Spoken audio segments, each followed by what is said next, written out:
Hello, I'm Dr. Celal Alioğlu, aesthetic and plastic surgeon in Istanbul. For breast lifting surgery, we analyze the breast. We look at two variations, volume and skin envelope.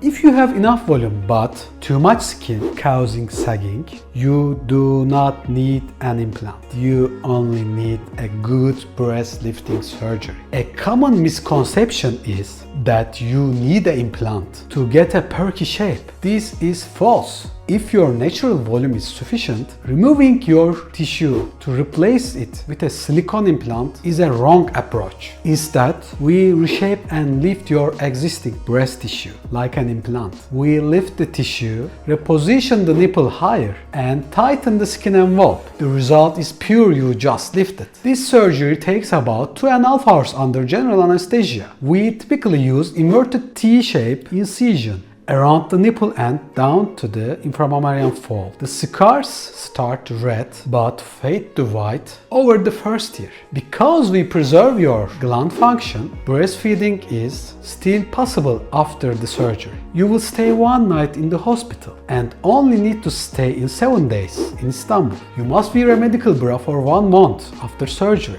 to control swelling and support the new shape. Most patients return to social life within first week. Your natural tissue can be beautiful again with a breast lifting surgery. To see what natural breast looks like without implants, visit our website and social media accounts. Thank you for watching.